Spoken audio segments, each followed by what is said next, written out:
All right, well, we might get into it, hey. For those of you who aren't familiar, I'm Aussie Drongo. Joining me is Harrison and Riot Coke. And this evening we're going to be doing, well, depending on where you are in the world, for me it's this evening, we're going to be doing the second episode of the Age Up podcast. So we're talking about all things Age of Empires. So we're going to be talking about recent tournament games, recent meta developments, any changes that have occurred, so whether that's patches, and we'll be taking questions from the chat at the end of the podcast. So the runtime is expected to go for roughly 60 minutes. We may go a little bit over, depending on how many questions we've got.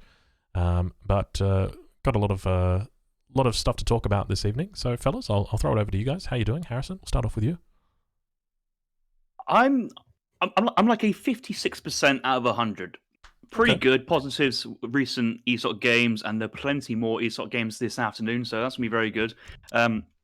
Major negatives, I'm drowning in work, but at least I'm nearing the end of the tunnel, shall I say, and getting close, and it shouldn't be too bad.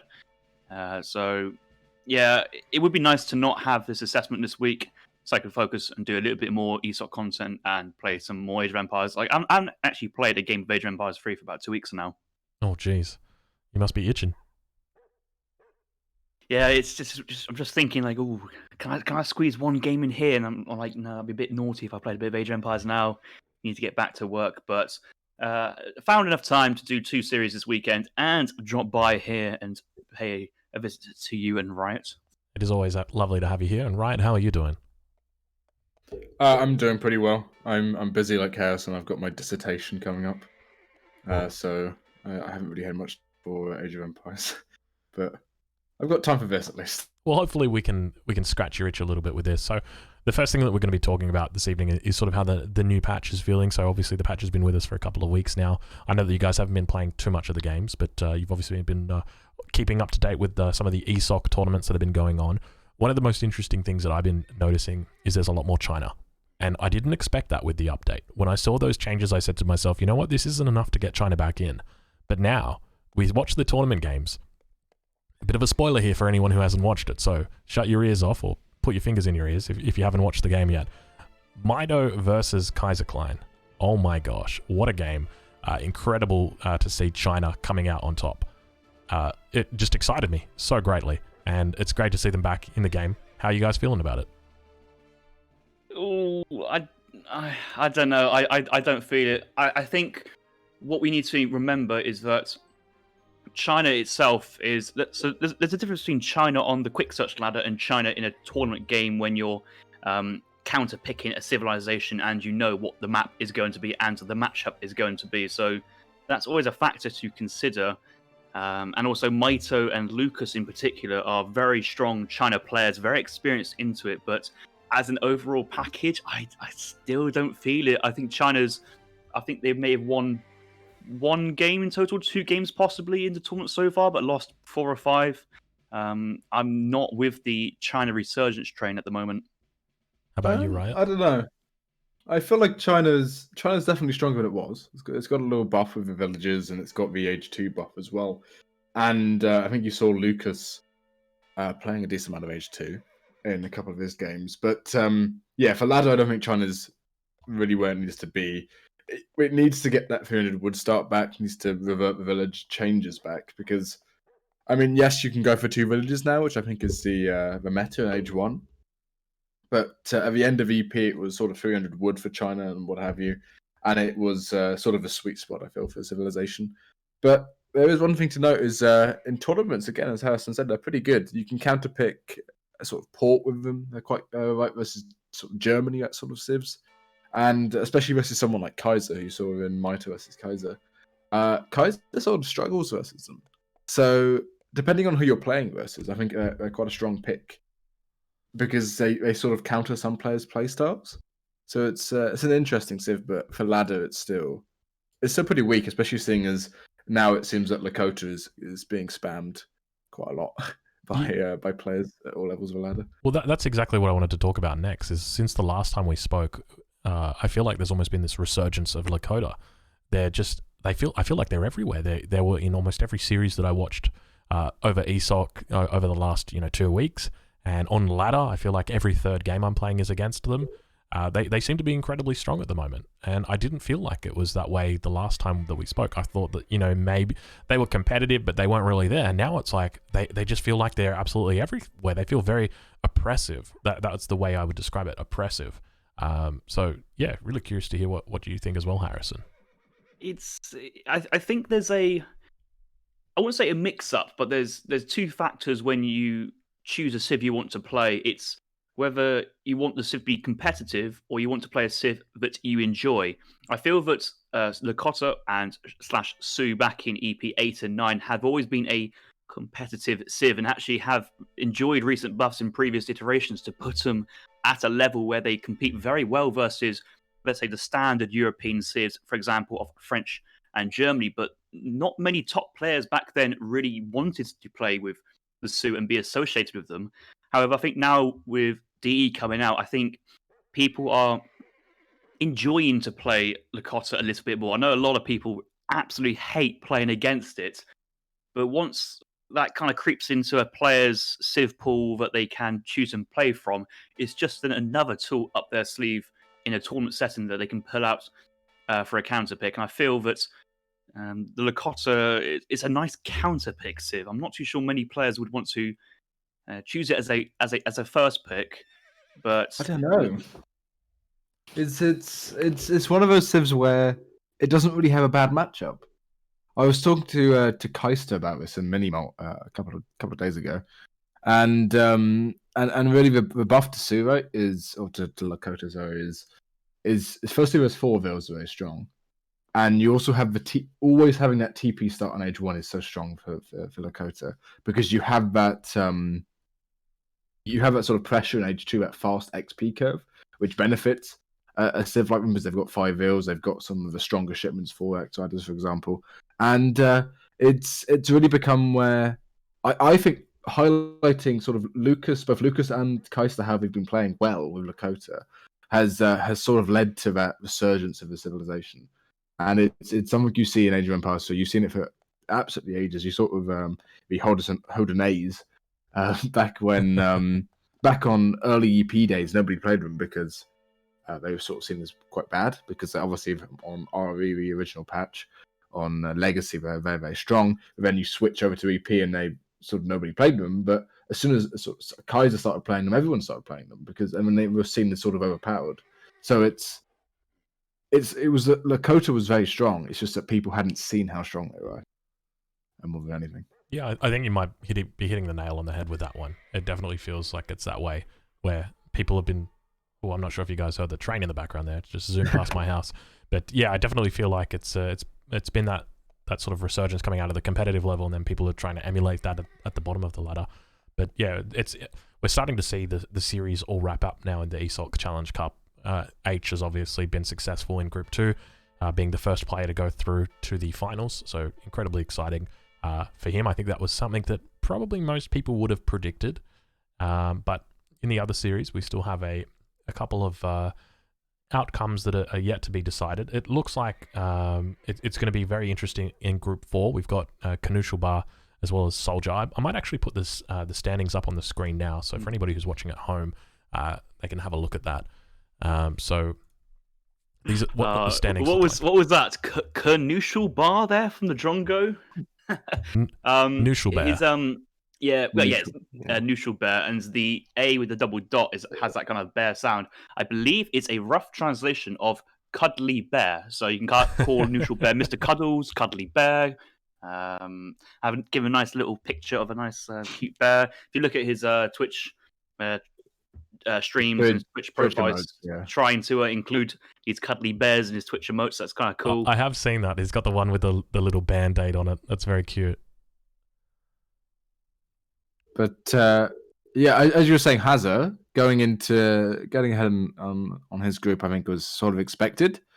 I think the most interesting group, honestly, is Group 3 here, because obviously you have the underdog there, Keister, and Kanisi, Castet, and Lucas there. Lucas actually apparently losing 2 series, so Lucas can't win.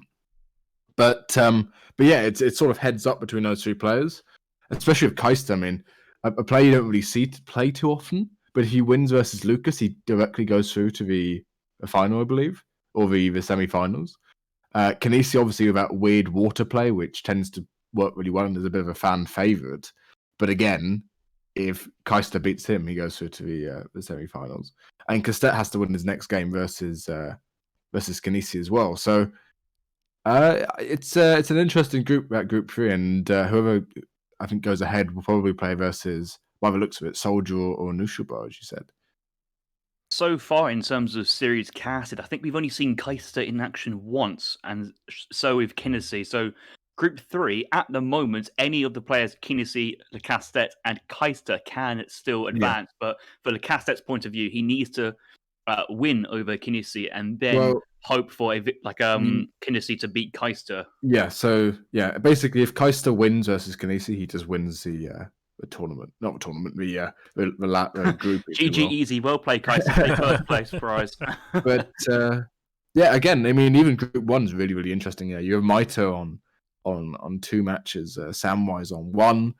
Kaiser taking the VL of only winning 1 game versus Turk, which I think is to most people a surprise. So it's going to be Samwise versus Maito probably for the whoever gets out of that group. And honestly, I think with that in mind, I think most people predicted sort of probably Hazard versus Kaiser in the final. But I don't. Obviously, that can't happen anymore. But if you were to give a rough prediction of your final results, what would you guys think? Yeah, I think making you go, Django. Yeah, I think H is going to be heading to the finals. That's always been my money since the beginning. He'll be taking it out, no matter against whoever he's against. But I suspect it's probably going to be, it's really difficult because it's just there's so much competition, isn't there? There's just so many good players. One of the players that I really think has been doing incredibly well has been Maito. Maito has just been, incredibly exciting to watch. I absolutely loved watching the games against Kaiser yesterday. The quick walls that he's been working on, they look like they're god tier when they work, but when they don't work, it just looks terrible. So it's one of those things where it's like, if he can perfect it, if he can get it off, it's really game changing. You can sort of pin down an enemy army. So I'd like to see H up against Maito, but other than that, I suspect it might be somebody else from one of the NA men, whether that's Soldier or Keister. But I definitely think Keister might be the dark horse here. How about you? What do you think, Harrison? I mean, Keister getting a solid series result over Le Castet was certainly very impressive to observe, and who knows, this could be the start of a real rise in elo positioning in the ladder and just generic AoE3 performance from Keister. I still want to place Keister third in that group ahead of Lucas, but behind Kinesi and Le Castet. I've heard that both Keister and Le Castet have plenty of tricks up their sleeve to deal with Kinesi when the time comes, but I just still had that kind of belief that Le Castet has the skill sets and the well-roundedness of his play to overcome Kinesi. I think Kinesi would gets the game series off Keister, and then that could launch ourselves again into another 3-way tie, assuming that then Keister gets another series victory off of Lucas. So there's still the potential for 2 3-way ties in Group 1 and Group 3. But for me, in Group 3, I feel that Tet's going to sniff his way through. So honestly, I just think Keister might win. Because again, Keister can lose a game. He can lose versus Lucas. A game doesn't actually really matter, to be honest. But Kinesi, the way Keister plays, Castellet and Lucas, they both sort of play in a way which is sort of more mechanical. Many people say sort of Castellet is more like a mini Kaiser in the way he plays in some regards. It was definitely the case at least a couple of months ago. Maybe Castellet is actually better than Kaiser, I don't know. But the way Kinesi plays is not the most mechanical, and the way Keister plays is also not the most mechanical. So you weigh it up, it's going to be sort of a battle of the minds rather than a battle of the mechanics, which I think probably sort of puts maybe even Keister ahead, because he knows that Kinesi's going to go for a water play. He knows that he's going to go for walling, and I know he's been preparing for a match quite heavily. So I think it should be quite interesting, especially that specific game, Kaiser versus Kinesi, will be definitely one to watch. Yeah, I think that's I'm the not, one I'm most excited about as well. I'm not sure if it's been played yet or not, but I don't know if it's being cast. It might be being casted tonight. I'm not entirely sure actually, but yeah, definitely out of that group, that's the most interesting one. And as someone asked in the chat, they asked, how do the semi-finals work? Which I believe it's Group 1 versus Group 4 and Group 2 versus Group 3, right? That is correct. Yeah, just check that. So we've got the winner of Group 1 will play against Group 4, and then the winner of Group 2 against Group 3, and then those winners will go through to the finals, and then there will also be a third place match which will take place. So then there's only one more match to be played in Group 4, and this is the match which is going to decide who is going to progress into the semi-final to take on the winner from Group 1. And at the moment, Neutral Bear versus Soldier is the series to be played. Both players are 2-0. Whoever wins this will advance. So that's the final group to kind of touch on. And I feel that the crowd will be behind Soldier and try to go for the Soldier hypes in the chat. But I think we may be all in agreement that Neutral Bear is the favourite in that matchup there. Yeah, he's definitely high on ladder, but the thing about Soldier is he always plays very, very well against players who are maybe slightly lower rated than him. He always tends to just smash them. And we saw this in the New World Championship. He didn't drop a game until his final two in sort of playoff games. But versus players who are sort of on par with him or slightly better in tournaments, I think he slightly falters. And it tends to be that the way Soldier plays is he's not like A's in the sense that he's very random, but he doesn't play completely standard, which is why I think that versus someone like Nushubar, he probably will just end up faltering. Because Nushubar, he just plays very standard and plays very well standardly. Standardly is not the right word, but he plays a very solid game. Yeah. Yeah. So yeah, it should be quite an interesting match though. But I wouldn't say it's just going to be Nushubar just wiping the floor with Soldier. I think it's going to be close. Yeah, I've got to agree with you. So my understanding is, according to the ESOC calendar, these games should be coming up today. So I was planning on going to bed after this, but I think I might have to have a couple more Red Bulls because we've got a lot of big matches coming up after this. We've got Samwise up against Maito, we've got Kinesi against Kaister, Noosh against Soldier, and Lucas against Kaister right after this as well. Not sure if all of those games will get in today, but hopefully we get to see them all. Who knows? You could go for a cheeky power nap at the end of this podcast, and then wake up for Samwise Maito into Kinesi, Kaister, and Noosh Soldier. And yes, Lucas versus Kaiser, it should be a very exciting series. Who knows? Lucas could actually, get the series win over Kaiser. There's always the possibility in that case, and that's in recent matches. That could be considered to be an upset.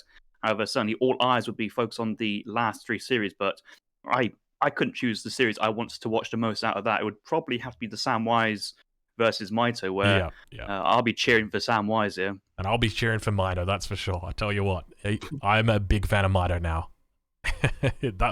Everybody's a big fan of Maito. It might be. There's no one in the community who's not a big fan of Maito. He's everybody's like poster boy. I need to head down and feels like a big brother. Give him a big hug. I don't know. I need pom-poms, man. That's how hard I'm going to be cheering for Maito. Like, I'm so impressed with that. I want to see quick walls, baby. Let me see those quick walls. There's a chance that we only get I think it's called, is it Kanzak? Or sort of Anglosphere semi-finalists. If Maito goes through, or if Samwise goes through even. Haz has gone through already. If Kaister wins his group and if Soldier wins his group, it would be only US and the UK final. You really are cheering for Kaister, aren't you? Right, you really are believing the resurgence of the newest player to the top scene. If Kaister gets to the semi-finals, it'd be hilarious. Because there's been some comments made by some content creators about him not winning a single game. So, no, I wouldn't have got a Scooby-Doo what you're talking about there, right? Maybe you need to inform us a little bit more to understand where that's come from. So yeah, GUA obviously, the man himself, posted his predictions on his YouTube channel, and one of them was that Kaister was not going to pick up a single game versus anyone. So he's beaten Kastet. Obviously, he's playing versus Lucas and Kinesi. So yeah, it'd be very, very funny if he gets to the semi-finals, honestly. And on the same sort of topic, GUA and Kaister actually have a show match soon, whenever it's scheduled for $100. So that'd be pretty funny to watch as well. Is it on the calendar yet? It might not be on the calendar yet. It's not scheduled yet. Okay. I think Kaiser couldn't play for a while, so but it should be up at some point. I don't know when. Yeah, that definitely sounds like fun. How many games are they going to be playing against each other? It's the best of 5, but it's any civ you want to play over and over again. I'm looking forward to 5 Brit mirrors. It won't be Brit mirrors. It'll be Brit versus Lakota probably over and over again. That'll be good to watch. I'll be looking out for that. All right. Well, shall we move on to the next topic? Yeah, go for it. Right. Yeah. All right. So the next thing that I wanted to speak about is brainstorming ideas. So this is something that I wanted to involve the chat with, the community with, as well as with you guys. So I want to brainstorm ideas on quality of life improvements that we'd like to see in the definitive edition. And so I've already had a little bit of a think about what I'd like to see, but some of the ideas that I think are very obvious, things like basic live casting ability. At the moment, we're casting from replays, and it just doesn't it doesn't feel good. So I'd like to see basic stuff at a bare minimum. Obviously we'd like to see the advanced stuff. What kind of things would you guys like to see from spectator UI other than just a functional working ability to spectate people live in game? It's hard to say because we've gone from Aze's UI, which was very, very impressive at what it was able to do, but going from, let's say, Aze's down to this more of a minimalistic UI, let's say, it's nice to have certain information, but you don't need to have everything. So I don't think people are requesting to have every possible minor detail showed right in front of your face. I think what we've already got from the new A's UI is just a card order, maybe a good idea, maybe a military population eco village account on the top, plus extra eco like torp shrines, wonders, etc., to kind of give the not well informed viewer a clear overview of what's happening on the game. Because I think that's the problem at the moment, is if you know precisely what's going on, you can kind of understand, let's say, if you're playing as Japan, how many villages they got, how many shrines, okay, what's their rough economic output potential. Let's go to France. Oh, this player's got this many CDBs, but we need to remember their CDBs and then the upgrades. It's quite hard for somebody coming into the game to really know what's happening in the game and the current position of the game, which I think it's much easier for me to go to Age of Empires 2, look at their UI and say, all right, this person's got 100 villagers, this person's got 120 villagers, this person's got a better eco.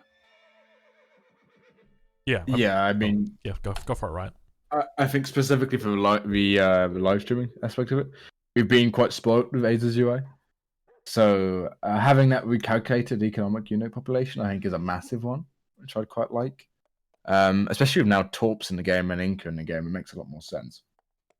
But really just any sort of quality of life features that allow us to both see live matches and of course be able to actually just see a lot more on screen as a viewer. I think particularly a lot of the time people maybe sort of don't just sort of view the stream for a bit, look away, and maybe have the casters muted or whatever. Just to see some of the aspects of the game that you can just see at a glance is so important, and that's what's missing. But yeah, for other parts of the game, I think that a lot of people want sort of a pick ban feature from Age of Empires 2, where you can, or not a pick ban, but you pick the map, right, or you ban maps or something, and then you're able to pick civs, which I think would be quite good for Quick Search. Yeah, that's exactly what they've got access to on Age of Empires 2. They've got so the maps will rotate in and out on a, I'm not sure exactly whether it's a monthly basis or a fortnightly basis, but every roughly 4 weeks or so they rotate in and out maps. So we could have certain maps coming in and out, and then we can choose a preference for those maps. So we can say I want to play this map specifically, and then you can also choose to veto maps, which means you'll never get put on those maps, and then it will match you up against an opponent who is going to have their vetoes put in, but there will always be one map that you guys will be able to play together. And then, so that way, it's not like you're segregating the community by saying, all right, we're going to, these people don't want to play Yukon and these people all want to play Yukon. It keeps them all together. And then once you've seen the map, you get to choose your civilization. And I think that's a great feature. It also gives you a 60-second countdown. And it feels really good to be able to know, okay, I've got a game. I've got 60 seconds. I can head downstairs, grab a glass of water and come back up, and we're good to go. So I'd love to see something like that. There's a couple of other additions I could imagine to it. What else would you guys like to see from that? I think in terms of quality life for now, the game side, so apart from the live casting, it's that chunk in between, let's say, the single player, the main menu, and the kind of the single player content and the actual gameplay. So if we're going to the multiplayer lobbies, a ladder which goes past 200. I know the last patch they said that they fixed it, but they hadn't, and it would have been better for them to not say that they tried to fix it or had fixed it, because when you haven't, that's a bit like, oh, hang on a minute.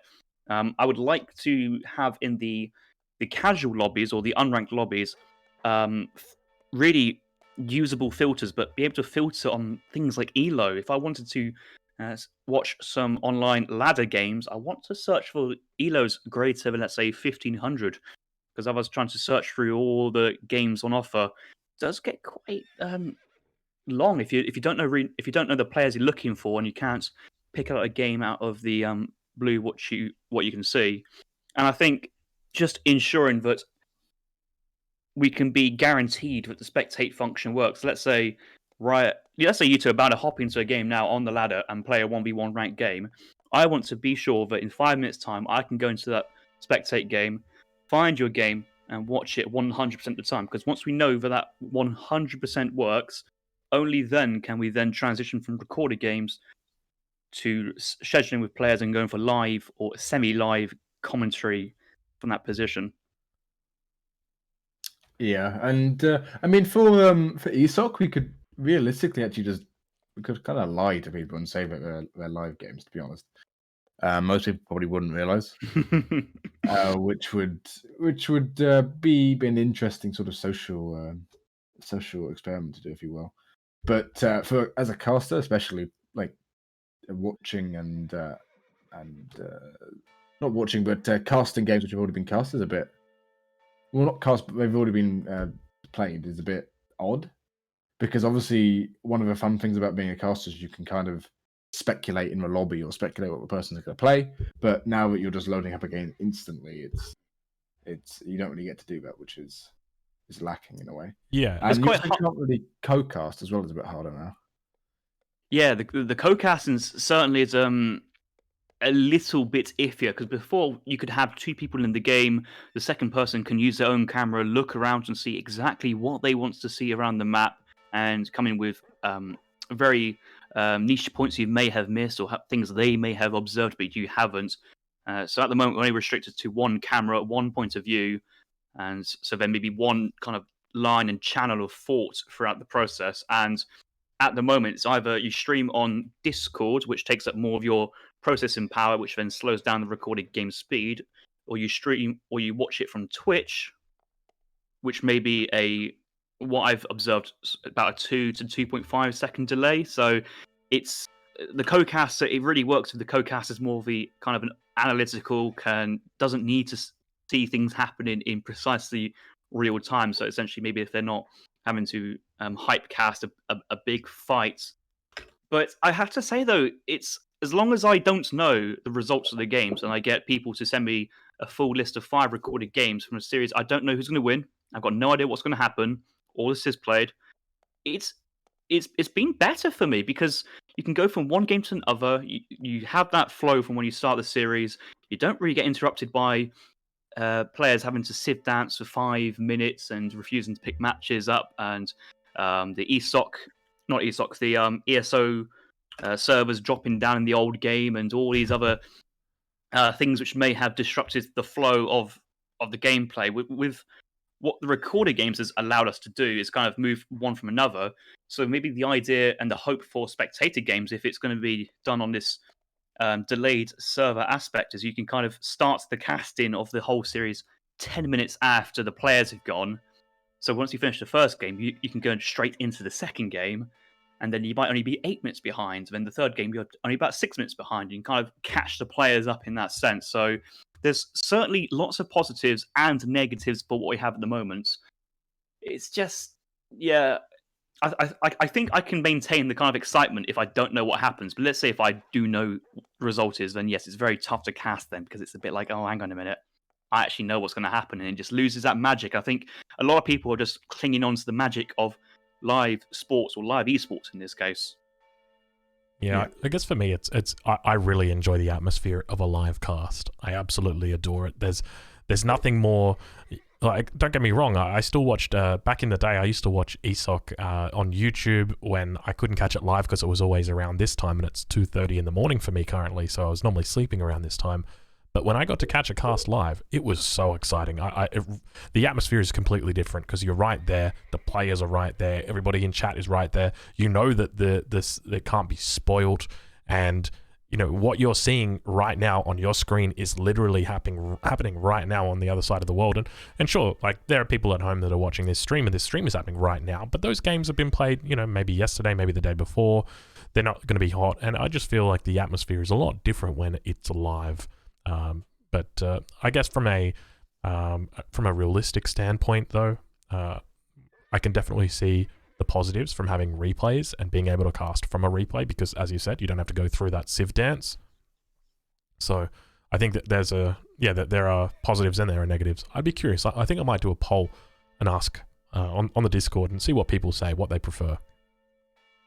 I think people would prefer it live casted, but unfortunately, there's only one real option we have for the time being, and at the moment, the greatest threat to the recorded game system before we can get to a ideal live casted situation is the risk of information kind of leaking into the chat, whether it's through players talking to other players before the series started, players reacting in the chat during the series, certain players, being quite positive how they speak in the chat, wherever another player, if they might have lost, they might just kind of be a bit more reserved, and it's really hard to kind of keep a tab on that, and we kind of have to trust that the players can use their own judgment on how they go about, and it's just a constant reminder of, oh, but this game is not quite live, is it?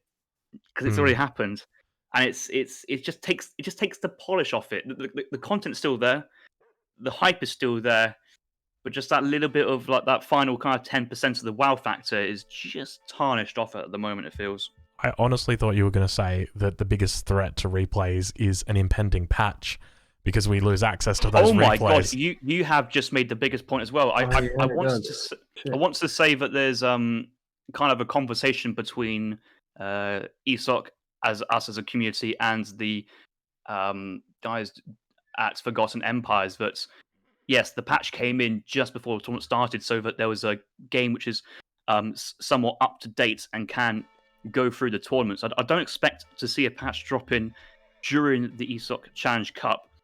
However, though, if we go into a larger, bigger tournament with many more players and many divisions in a major tournament, that's something which might have to be managed or considered or discussed, how to kind of get the best of both worlds from a tournament standpoint and a developer standpoint. Yeah, but interesting point, though. How are you going to verify those games if if there's a bit of a dispute that goes on and maybe you're a day or two late and then a patch drops? If you're playing in a tournament with hundreds of players, it's going to be difficult to do. So I guess we'll face that issue when we come to it. But I suspect there might be some more issues with that. So we've obviously going to have I guess there's somewhat two in the same thing, that there should be an ability to cast live, but also just basic replay functionality, because at the moment we really don't have. We've got very basic replay functionality, but for most people you can't even go. I can't go past the second speed without the game lagging, and the gameplay won't play back at the correct speed, so it's very slow or it's fast. It's one of the two. I don't have the ability to look at a lot of things in the replay functionality, so I think that they're two in the same thing. We just need to see an improved replay interface. We need to see an actual casting interface.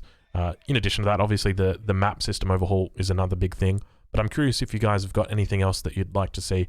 I know that there's been a lot of complaints in the definitive edition about hunts, Especially, Hunt's moving. yeah, they're just. I was playing a game earlier on stream, and I had a hunt that was almost right underneath my town center. And by the end of the game, it was closer to the enemy's town center than it was to my town center. It had just gone that far. So yeah, I definitely feel like it needs to be looked at. Hunts are silly. There's especially on the map, I think Siberia, the Marco Polo sheep. They're even a problem in EP. Oh, Kamchatka, Gaja goats. Kamchatka, yeah, they're Gaia goats. There you go. They walk so far, it's ridiculous, and they're in like herds of like 4. So sometimes your first herd is further away than your second because they walk away. It's just it's very, very silly. But yeah, I think that the game is honestly pretty balanced at the moment. I think there needs to be probably some changes to the team map pool is pretty poor, and obviously some of the changes which are more sort of bugs than balance or anything like that, where you have the team quick search doesn't really work very well. A lot of the time, it sort of boots you out after a 7-minute wait or whatever because someone can't connect, which is a bit unfortunate. I know there's a bug where I think you had it where you sometimes the game will just make home cities shipments or cards or something and make it so your game folder's huge. Yeah, I had that bug. Funny, but it's a bug with extensive fortifications, and it was very, very extensive. The card had written itself into my home city 865,000 times, and it created a 92 megabyte file for my home city, and it prevented me from connecting to a lot of people. But we sorted that issue out. But yes, it's definitely something that is a little bit interesting. I guess one of the other things that I'd like to see, this is a little bit of like, maybe it's a pipe dream, but I would like to see ranked team games brought back to lobbies, just because it's very difficult, in my opinion, to find a team game that's at a fair level once you sort of reach the top of the ladder, or I suspect even at the bottom of the ladder.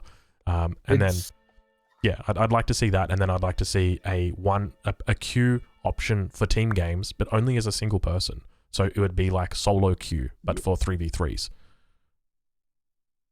Yeah, I agree actually, because one of the main problems with team at the moment is if you're queuing as sort of 3 people or 2 people, and you run into someone who's only queuing on their own, and they get not to be mean, but let's say you're quite a high elo player. A lot of the time, if you're queuing on your own, you can get someone who is significantly worse than you queued with you, and it just isn't very fun getting someone who is trying to improve, but just isn't at the level the other players you're playing versus, and it just ends up being a bit suboptimal for ranked, and it ends up being if you queue as a 3, you can get to very, very high levels without really just being very good because you're able to have that communication, which a split group wouldn't be able to have. And I think games like League of Legends do it, where you have different queues for specifically for solo duo and like I think it's called Flex in League. Yeah. Where you have 5v5, you queue differently and have a different rank, which would be pretty good to see, I think.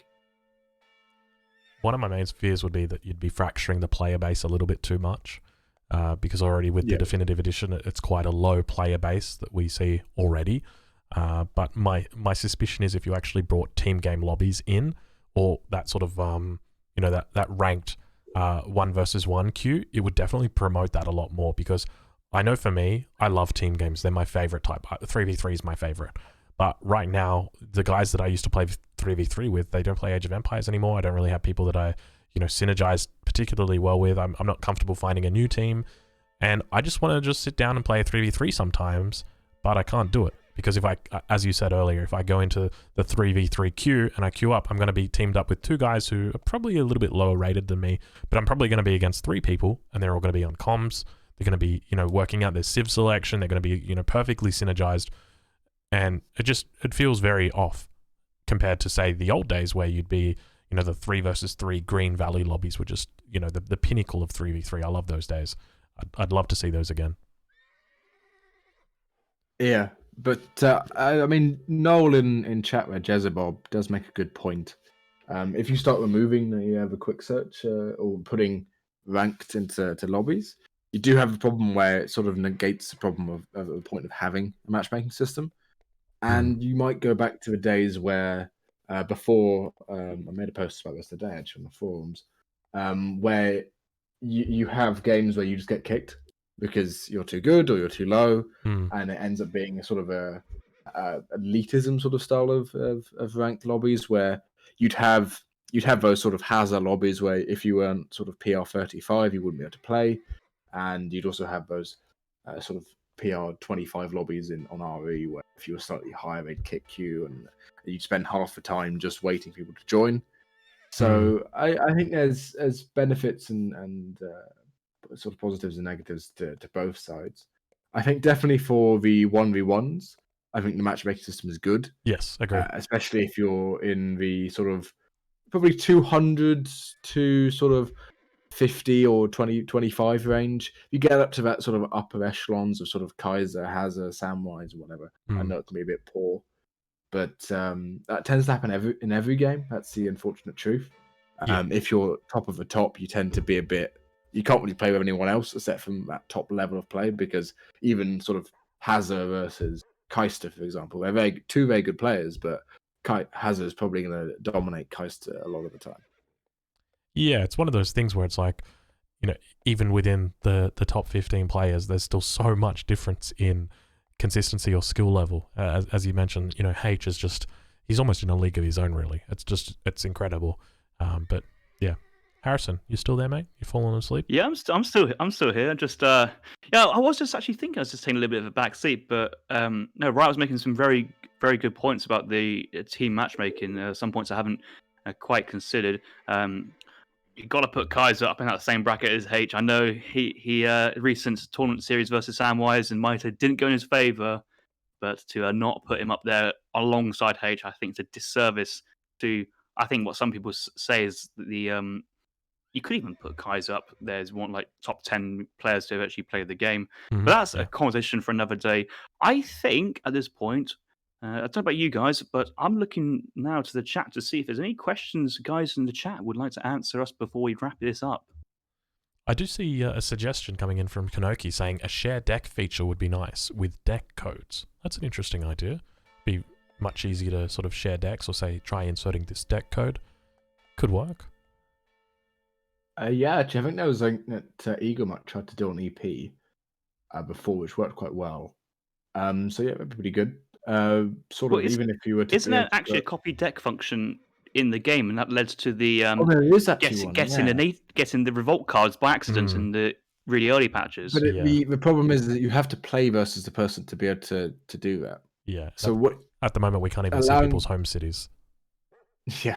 So allowing people to do that would be pretty cool. I mean, one thing I'd like to see though is in a lot of games you have sort of Dota stuff like that. You have guides you can use in game. So these are if you shift tab on Steam, it allows you to sort of put a guide in game, and it will sort of put an overlay on whatever, and tell you what to buy, tell you what to do. You could maybe do it at decks. So have shift tab, and then you can just click a button that will copy a deck for you. Which, especially for sort of maybe not for the upper end of the game, but maybe sort of the lower end of the game, maybe sort of your sort of 1200 elo or whatever. When I was casting some lower elo games the other day, the deck sort of stood out as an area where players tended to sort of halfway be on track. They had some good cards and they had the sort of standard decks, but they also had some weird cards like 4 Infinite Careers or whatever in Age 4's France, which aren't sort of the best, and that's not really a meta play. But yeah, something like that would be pretty good to see as well. Yeah, I think that would be nice to see. I get one of my biggest fears. I don't know if I should really talk about this, but I love Age of Empires 3, but I'm scared that when Age of Empires 4 comes along, that they're going to stop supporting Age of Empires 3. I guess the thing is that they're probably different teams. Maybe I probably shouldn't talk about that too much, but I suspect they're different teams, Age of Empires 3 and Age of Empires 4. But I've got all these like huge ideas that I want for Age of Empires 3, and I'm like, man, it's probably going to take years to implement all this stuff. Oh, that's why we had ESOC. So, I mean, you guys have obviously done a heap of work over the last... Drongo's idea number 1, message players in the lobby before you start the game. Functioning friends list. Well, that is honestly a great start. Functioning friends list, ability to see home cities of other players. Being able to watch a replay back at normal speed without having to turn all your graphics settings down to the bare minimum, reducing viewer viewship, or what is it? You know what I mean? The bug from replays playing back at an odd speed is actually sort of a legacy bug. It's to do with how the game loads the replays onto your RAM and your VRAM, and then it keeps them on there. So that's the reason why you have to restart your game, because you have to empty that caching. Oh. So there's not really any way it can be fixed, from what I can recall. But Yeah, that's interesting because I bought different teams. Yeah. Age of Empires 4 and Age of Empires 3 DE have different teams. So hopefully, there's one of them being made by Relic, of course. So hopefully, I think, especially seeing as Age of Empires 2 has got continued updates, I think that Age of Empires 3 probably will continue to have some updates, at least into the near future. Yeah, hopefully. Abra in the chat is asking, specifically for Riot Code, but I'm sure all of us can chirp in, thoughts on having a resources per second option for the spectator UI to toggle between how many villagers you have on resources and total income on that resources per second. I think that's where Abra's coming from, and this is slightly different to when you click on an individual unit and you can see the amount of resources per second they're gathering, which I thought was a fantastic change, a real positive for casting, which was implemented in DE. Yeah, I think that's pretty quite a good idea to have a sort of the total as a second. The difficulty you'll have is as the clutter, because obviously you can see how many villagers are on each resource, and if you were to have that A style recalculated economic unit population, you'd be able to have a rough estimate of how many resources are coming in, right? And it's in a UI, especially for an RTS game where there's a lot of stuff going on, the sort of simplicity of a UI is very important, and having 3 bars instead of 1 bar might just be, or even 4 bars with the Asian sieves, might be slightly too cluttered for a UI. I don't know. Maybe it would work better. But it's definitely possible, because all you'd have to do is take all the resource gathering from the villagers and then display it. So it would be quite easy to do, I suspect. Yeah, it's something that's already in the game. Like, if you were to take a look at the torps or any villages, as you said, they actually show it on the UI. So I think it'd be very, very simple to do. Just doing that, because that actually takes into account steel traps. It takes into account, all the upgrades from the home city already. And that was one of the things that one of the difficulties that you've got is because, when I'm looking at cards, let's say like Ironworks for the Swedes, and I'm like, oh yeah, this is the equivalent of 10 villages. And I'm like, well, it's equivalent of 10 villages without upgrades. As soon as those villages get upgrades, then it's only 7 villages. And if they're French villages, well, then it's only 5.5 villages, that sort of thing. And if you've got that kind of information, especially when you're doing a cast, that's so much more helpful to be able to go, oh, well, we can just see very clearly right here, bam, there's the number. So, yeah, hopefully that's something that is on the table. It'd be really good to see. You do have to, you've got to give a bit of leeway to the stat, though, because especially on stuff like mills and idle plantations, time. or it doesn't apply for idle time. So it says that mills actually gather 0.92 a second, I think, for food, when they're more like 0.67. They're the same speed as berries defaultly, because they don't account for walking time. So you'd see the European player just spiking all the time. They'd be gathering at 900 food a minute, and then it would go down to 0 food a minute, and then back up to 900 food a minute as the vills all walk individually. And it's better than it was before, 100%, because that stat's it's pretty interesting just to see how, especially stuff like wood on hunts and stuff, just to see how much steel traps and how much hunting dogs actually affects basically just villager gather time. It's especially good for lower level players, I think, because it exemplifies how good those upgrades are. It's one of the things that I really noticed with the Portuguese, because obviously the Portuguese have got that bonus, but when you ship the economic theory and then spice trade and then get hunting dogs and steel traps, you've got these crazy strong villages. Yeah. It's just, you're 100% on the money with that. All right. Well, I'm having a look through chat, spotting to see if there's any questions. I can see that Sampios says capture age on Age of Empires 2 has the problem of overcomplicating the UI, to be honest. I think, with Capture Age, they do have a lot of different things on the UI. One of the interesting things that I saw on the Capture Age UI, so for anybody who doesn't know, Capture Age is like this separate program that you can use for Age of Empires 2. It sort of runs in sync. It has to be on a very specific UI number for it to work, but when it works, it all like hooks up with it perfectly. It's been developed by the actual developers for Age of Empires 2, and it's got very interesting stats. Like my favorite one is idle time. It actually tracks the total idle time in the game for your villagers. So it's for casted games, but you can essentially see, one player has 1 hour of idle time versus the other player who's got 6 minutes of idle time, and you can really start to differentiate the, we did see in some of the casted games earlier, like as an example on Mexico, the game where Kevin was playing the Germans, he was idled for, I suspect, probably close to an hour when you add up all those villager seconds. He's got 27 settlers in that town center sitting in there for 2 minutes. That's literally 54 minutes of idle time. It's crazy. So that would be a really great stat to see. And the fact that he came out on top of that is even more impressive. So I'd like to see that stat, but at the same time, it's one of those things, as you point out, Sampios, that you've got to be cognizant of how much information you're actually giving somebody. Oh, yeah. Drongo, I've got one more for the quality of life changes. Oh, yeah? Go on. What do you got? At the end of a replay, tell us who resigned. Oh, oh my God. I was busy doing some work on the side, but I had it kind of video on and off, occasionally turning the sound on and off just to check in to see. I mean, I love your voice. It'd be interesting to see how you're getting on solo casting. But at the end, he's like, and Kevin's won? No, Opti's won. But why would Opti resign? But did Kevin resign here? I don't actually know. You look at the post game and you go, this doesn't tell me anything. I still actually don't know from this position what's going on. What? Exactly. And then you'd be like, oh, I'm going to ask the mods to see who won. And I was like, don't ask me because I don't know. I haven't watched the game. I wouldn't know. There was actually 2 games in that series where I didn't know who won. Like I had to sit down and analyze it, and we're like, all right, carry the 1, and then over here we've got. Like, I'm literally doing the math, like, all right, this guy's tilted approximately 64%, this guy's not tilting at all.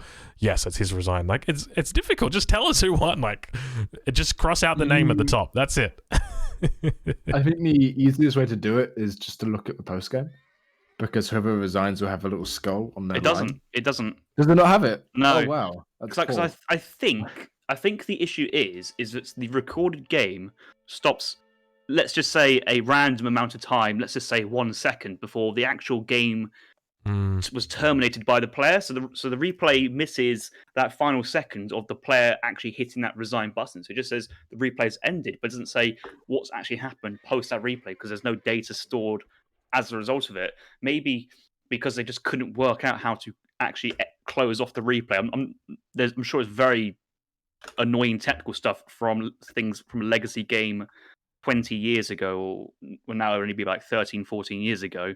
But I enjoyed watching Aussie suffer a little bit trying to work out what was the score, because then otherwise you could have the wrong score for the entire series and be like, and Kevin's won. Okay, guys, thank you for playing. We'll end the stream now, and then miss the reverse sweep comeback from Opti. Yeah, well, that's what I did. I had to jump into Game 5. I'm like, all right, let's go check Game 5 just to make sure. And it was a repeat of Game 4. And I was like, all right, he did win. Don't worry, it's fine. So it sort of settled that argument. But yeah, it was a little bit of a concern. But yeah, it's another interesting question coming in from Best Boy Faramir asking, in your guys' opinion, what's the best way to help the community of this game grow? All right, well, I guess you, Harrison and Riot, you guys are both somewhat a bit more experienced with this regard. You guys have been around ESOC for a while and have done a great job with keeping the community alive already throughout the years before the definitive edition. So I'll throw it over to you guys first, how you think the best way that we can sort of move forward to keep the community growing. So you go for it. Right. Yeah, so I can give some insight here because of how the staff side of ESOC. A lot of the it depends what you're talking about. If you're talking about the competitive side of a game, growing the competitive side of the game is all about creating that sort of link between the casual and the competitive, which you yourself, Ozzy, do actually pretty well in your Twitch streams, on your YouTube, or whatever. But yeah, I think that for the competitive side, it's more about getting sort of the lower elo, sort of 1,000 elo or less players, getting them interested in that competitive scene, getting them to sort of interact with it, which is quite difficult, really, because a lot of the time the priorities of either side are completely different. And you can see that with people complaining about some of the updates, which they don't think are fair because they've changed it because of the higher end of the game. But for the game as a whole, it's just about exposure. It's about getting the name out there, getting the big tournaments out of there. And actually, Microsoft help a lot with this. They posted tournaments on their website. They posted them on Twitter, and it's. I think most of it's also about breaking down that stigma of Age of Empires 2 players. There's a stigma about Age of Empires 3 being the easy or worse game because of how poor the release was, and really sort of creating that connection, because obviously Age of Empires 2 is so much bigger. RTS as a genre is a bit niche, so getting into sort of a more mainstream audience is quite hard, but getting into that other RTS fan area is quite it's quite easy, and something what Age of Empires 3 really needs to be able to do to be able to succeed in the future, really. How about you, Harrison? What do you think? I think Age of Empires 3, as a size of viewers on Twitch, as a community of active players, I think we're at a nice size that we can kind of consider everybody who's interested in Age of Empires 3 part of one big community, whereas there's just probably too many people in the Age of Empires 2 scene to kind of call everybody from the same community. So I can go into chat, and over time I can get to know know a bit more about the people in the chat, and just, I think in terms of keeping people in the community, it's just basically being nice, helping each other, sharing build orders. I see quite a few of your guys in your own Discord being very active in helping other players, sharing build orders, and kind of generating that interest. But it's just keeping that community aspect there, I think, is a very important part of maintaining a community of a lower number of players from just drifting off back to other communities. And yeah, there's so many people in this community. There's so many interesting stories, so many nice people as well. That, yeah, long may it live. Yeah, indeed. I think one of the things that you identified right is probably the most important, and that's sort of getting rid of that stigma that Age of Empires 2 players have got about Age of Empires 3. I remember I did a video quite a while back on Age of Empires 2 versus Age of Empires 3, where I sort of reacted to Spirit of the Law, who's a very big YouTuber for Age of Empires 2. I think actually might be the biggest one that there is, but he did a video on Age of Empires 2 versus Age of Empires 3. And I think that one of the biggest issues that sort of I came away with from that video is that when Age of Empires 3 initially released, there were a lot of barriers that it had to overcome. It was a game that was that you had to have a high-end computer to play on, and not a lot of people had high-end computers back then. So that was already something against it. And then on top of that, it had the home city system, which not only was it new and intimidating, but it was imbalanced towards newer players because they had to work through those levels, sort of MMO-esque, to grind and get those cards that were better. And it was frustrating for people who were just starting out. But we've overcome that stuff now. Everybody's able to play Age of Empires 3, whether you've got a laptop or whether you've got an iPad. I'm sure you could probably get it working on there. But in all seriousness, most computers are going to be able to run the game now, so it's not going to be like the old days. The home city's been fixed up, so that issue of new players being absolutely stomped on by the old school players isn't there anymore. And I think that Age of Empires 3 is sort of moving into this sort of golden era where we've got a lot of tournaments coming up. Now, the tournaments that we've got aren't as big as the WCG back in the day, which was the World Cyber Games that H2O famously beat I Am Grunt at.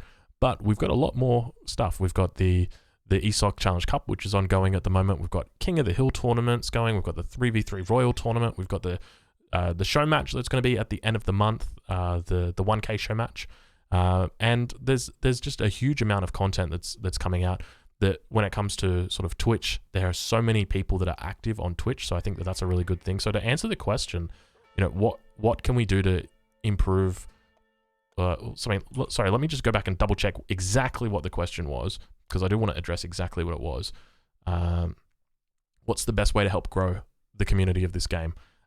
That's the question. So I think the most important thing is to have regular content. So ESOC is doing that. I'm doing that.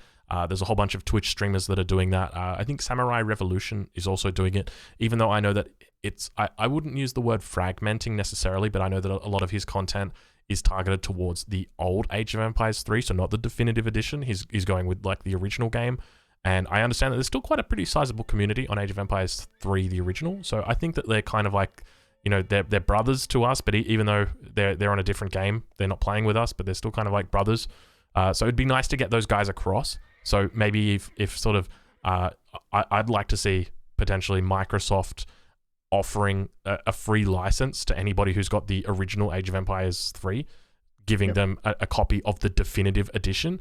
And then, you know, potentially in the future, there might be a way to monetize those players through the use of expansions. That way you're improving the player base of the definitive edition, because you've got a whole bunch of people that are playing the old game. Well, now you've just given it to them for free, you know, come out and try. And then eventually, you know, maybe 2 or 3 or 4 months down the track, then you can get, you know, an expansion out, maybe throw a new civilization in, some new maps, you know, a whole bunch of new content, and all of a sudden you've got monetized people that you can bring in. So I think that there's a couple of different ways that we can do it, but I think the most important one is definitely going to be that you know, that support on a number of levels from the community, from the content creators, and from the sponsors as well. And it definitely looks like we're heading in that direction. So it's very promising to see. I think that we're doing all the right things. Yeah, I think Age of Empires 3 is going on strength and strength at the moment, and hopefully it will grow, especially for ESOC as well. It's the bigger AoE3 gets, the bigger ESOC can host the tournaments and whatnot. One final thing I'd like to add about the Age of Empires 2 thing, I think a lot of the players who dislike Age of Empires 3 are because they've come from Age of Empires 2, even if they're a younger audience and they didn't actually play the game originally, because it's so big now. The problem you have is that it's seen as sort of cool in a way to dislike Age of Empires 3. And you see this with a lot of things in social norms and stuff. It influences people's purchase decisions for basically everything. But it means that people, they're just, because they played Age of Empires 2 and it's seen as sort of Age of Empires 3 is the worst of the series or whatever, you end up getting people who are just completely stigmatized to it, not because they know anything about the game, but because it's seen as cool to dislike it, which is what I think stuff like Viper playing and Doubt playing for actually quite a long while. Doubt, when the game came out, played for sort of a couple of weeks. That helps as well. So I think having other content creators, as you said, and constantly producing content is very, very important in building up a community and building Age of Empires 3 as a whole, and getting past that sort of stigmatization of Age of Empires 2. Yeah, I definitely agree. I think that Age of Empires 2 is probably our largest growth opportunity, because we've got people that are already playing RTS and they're already playing in the Age of Empires sort of series. So they're kind of like our cousins out there. So it's very easy to sort of grab them. It'd be difficult to go to CSGO and be like, hey, come play Age of Empires 3. But if you go to something that's in your own genre, so if you were to say go to StarCraft and then say come play Age of Empires, they're happy. Now you even get even closer. Go Age of Empires 2. Now you're getting even closer. So that's exactly it. And I to be honest, I really do think it might be the most reasonable way if the publishers are serious about making sure that this definitive edition is successful, is offering anybody who does have the old game. I'd like to see them at least offer discount codes that they can pick up through Steam. I'm not sure how easy that would be for them to do, but it would be nice for them to do that, just because then that way it's going to consolidate the player base. I don't like seeing that there's 2,000 people on the old game and 2,000 people on the new game. I'd like to see 4,000 people on the new game. Sure, the old game was beautiful, but you know, it's the definitive I edition. occasionally enjoy going back to play a few RE games and a few vanilla games. I'll tell you what, interesting thing you might not have noticed, Drongo, about, I'm going to say 5 years ago, maybe 5, 6, possibly a bit more recent, people used to stream on the official Age of Empires Twitch as well. So there used to be an official broadcasting from the guys who make the game. Mainly it was community figures using this community channel, shall I say, instead of it being developers focused. But it was very nice to see an actual Twitch channel called Age of Empires is streaming. So that would be a really cool thing to see if that was to ever come back, and that would be a very good way to kind of get players from all across the Age of Empires series, whether it's Age of Empires 2, 3, Mythology. Yeah, that's definitely it. All right, well, guys, I hope that you've enjoyed this podcast. We'll be wrapping it up from here. So thank you very much, Harrison. Thank you very much, Riot. I hope you guys have enjoyed it, and the discussion has been deep, thought-provoking, and entertaining at the same time. We'll be heading over to the official ESOC channel for the remainder of the evening, we've got plenty more games that are coming up, and I might hand it over to you two just to do the final word. Well, there's 8 hours worth of content on ESOC TV coming up, so there's more than plenty. It's a huge pile of exciting action. Highlights for me: Samwise versus Maito, but we still have the Kinesi Plane as well later, and the final series tonight would also be a really good series. I'm just scrolling down just to see what it is, and yeah, Neutral Bear versus Soldier, deciding who's going to qualify into the semi-finals. So a lot of high ranking series today, and I'll try my best to watch as much as I can without getting too distracted from cracking on with work on the side. Yeah, and it's all casted by Minimalt, all 8 hours of it. So what an absolute beast. God bless Minimalt. Yeah, that's a mammoth task. So all right. Well, if you're still in the chat at the moment, we're going to be rating the ESOC TV channel, so don't go anywhere. And if you're watching this on YouTube, thank you so much for tuning in, and we'll be making sure to be having plenty more content like this in the future. Riot, can you tell the fellas on YouTube, or actually, that doesn't make sense. Right, if anybody wants to see any future podcasts on anything like Spotify, are they able to do that? Yeah, I'll upload it to Spotify as soon as it's uploaded to YouTube. Wonderful. And I'll post the link to it in the description. Okay. And you can, or in the comments even. Wonderful. And you can tag it or whatever. I don't know what you're doing. Perfect. All right. Well, that sounds great. All right. Well, let's head over. We'll go give ESOC TV a big bad raid right now. /raid ESO TV. Let's go. All right. Is it their birthday today? It is actually their birthday. All right, guys. You know what to do. Drop the blueberries in the chat. Give them the happy birthday messages, and tell them g'day from me.